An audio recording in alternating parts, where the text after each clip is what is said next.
Welcome to the deep dive. We sift through articles, research, all sorts of sources, really, and pull out the key insights for you. And today we're diving into a big one, probably one of the most talked about personal finance books ever, Robert Kiyosaki's Rich Dad, Poor Dad. Exactly. And look, this isn't just another summary you can find anywhere. No, definitely not. We've pulled together a whole range of perspectives for this deep dive. Online debates, critical reviews, interviews with Kiyosaki himself. It's quite a mix. And our mission today, we want to really unpack the core ideas in the book, the financial philosophies. But also look at the controversies, the criticisms, because there are plenty of those too. Right. The goal is to help you figure out what's genuinely useful in there versus the advice that might be, let's say, a bit questionable. So by the end, you should have a really solid grasp of why this book blew up and maybe how its ideas could or perhaps shouldn't fit into your own financial picture. Ready? Let's jump in. So Kiyosaki starts Rich Dad, Poor Dad with this really strong narrative, almost like a fable. He sets up these two father figures. First, his poor dad. Yeah, that's his actual dad. Highly educated, PhD, government job. But, according to the book, always kind of worried about money, struggled financially despite the credentials. Then you've got the rich dad. This is his best friend's father. Right, and this guy, supposedly a high school dropout, but built this huge business empire through, entrepreneurship and investing. It's a very stark contrast, isn't it? It's clearly designed to show two completely different ways of thinking about money, work, life. Absolutely. And that really sets up the book's main argument, which is a direct challenge to a lot of conventional wisdom. Go to school, get a good job, climb a ladder. He flips that script. The book argues that real wealth isn't just about how much you earn. It's about keeping it, growing it. It's about making your money work for you. Yeah, it's a mindset shift he's pushing. Not just about income, but retention and growth. That's the core message. And that leads right into one of his big mantras, doesn't it? Oh yeah, it's not how much money you make, it's how much money you keep. He really hammers that home. It sounds simple, but it's a fundamental shift in focus, right? Away from just the salary. Exactly. It's about building systems, income streams, that bring money in whether you're actively clocking in hours or not. Because, well, your time's limited. Your investments, ideally, can work around the clock.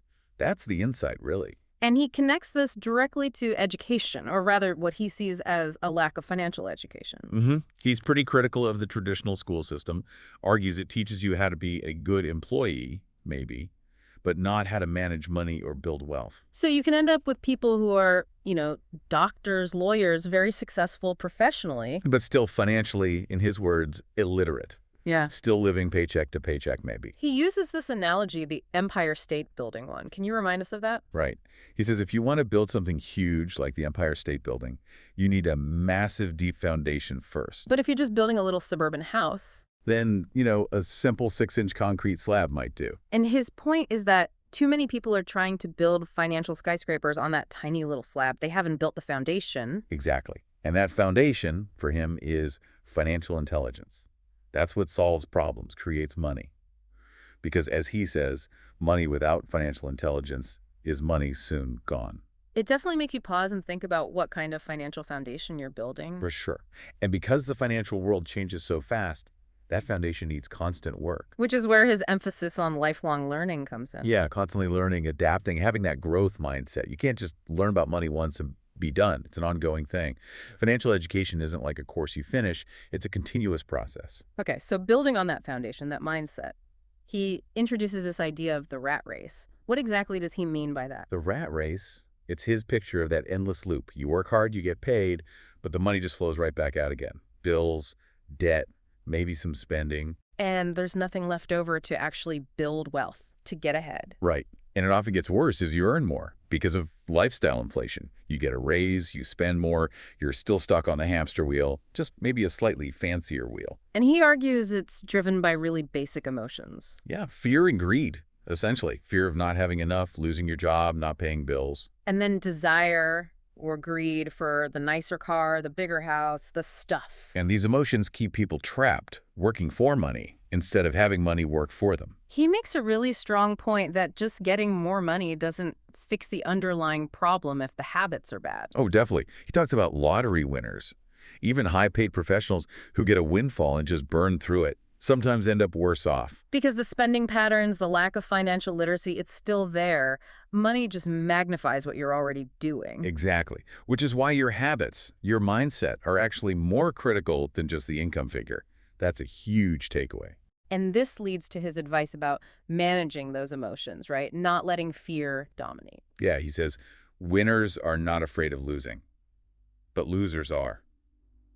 He's pushing people to take calculated risks, not to be paralyzed by the fear of making a mistake or losing money. It's quite provocative, suggesting that playing it too safe is maybe the biggest risk of all sometimes. Which brings us neatly to probably the most fundamental concept in the book, assets versus liabilities. Right.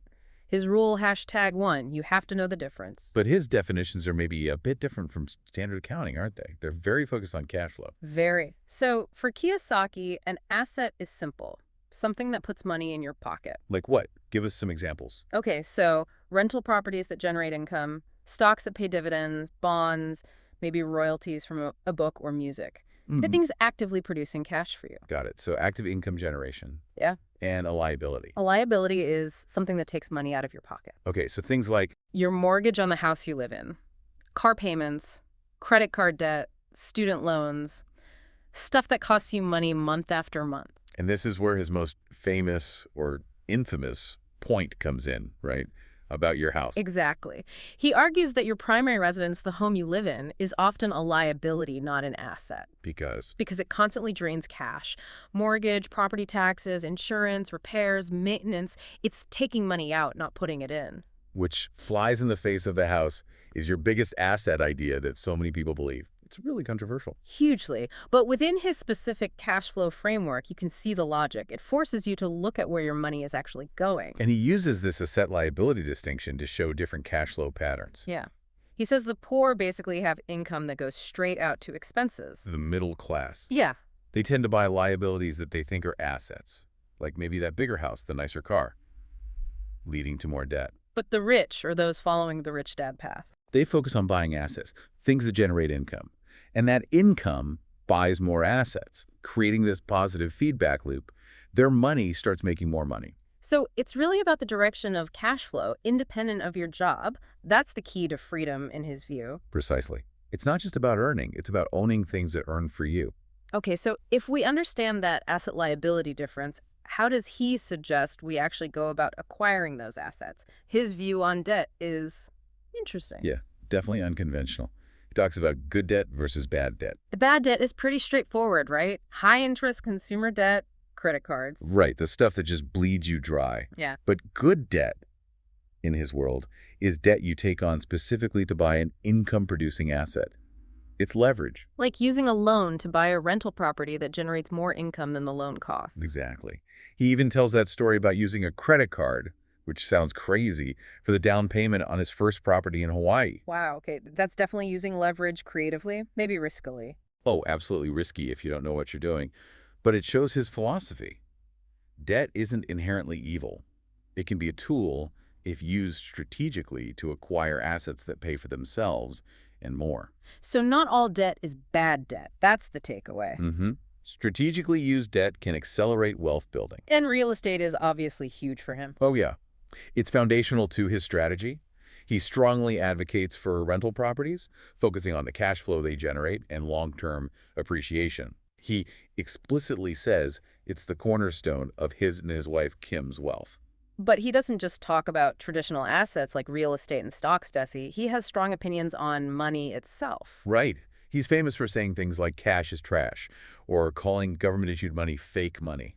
What's behind that? He's talking about fiat currency, right? Exactly. Money like the U.S. dollar that isn't backed by a physical commodity like gold. He argues central banks can just print more of it, devaluing it, eroding your savings over time through inflation. So he prefers what he calls real money or real assets. Yeah. Things like gold and silver, he calls them God's money. And more recently, Bitcoin. He sees these as stores of value, hedges against inflation, things the government can't just print more of. And he sometimes mentions really unusual investments, too. Yeah. The Wagyu cattle example is memorable. Yeah. Talking about generating cash flow from semen. Okay. Well, it's certainly an extreme illustration. But it underlines his core point. Look for income streams everywhere, Prioritize cash flow. Don't just rely on hoping an asset's price goes up. So cash flow over capital gains, that's a recurring theme. Definitely. Consistent income is freedom, in his view, more so than just a rising net worth number on paper. And all this involves risk, obviously. How does he frame that? He embraces it to a degree. He argues that making mistakes, learning from failures, is essential. Investing is not gambling if you know what you're doing, he says. So it's about becoming knowledgeable, taking calculated risks, not just rolling the dice. Right. Informed, strategic action, not blind speculation. Another area he emphasizes is taxes. Understanding the tax code, using corporate structures legally to minimize your tax burden, he sees it as a crucial part of financial intelligence.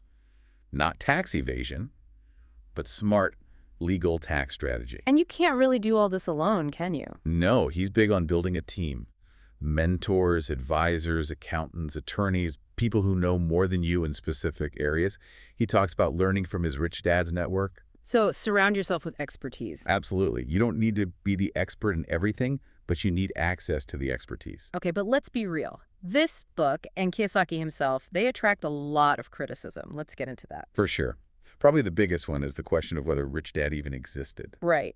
Many people argue he might be a composite character or largely fictional, a storytelling device. Yeah, and tied to that is the critique about where Kiyosaki's own wealth actually came from. The argument being that he got rich primarily from selling the books and seminars about getting rich, not necessarily from the investments he made before the book became a bestseller. It's exactly. Yeah. Critics point out there's limited evidence of his pre-book investment success.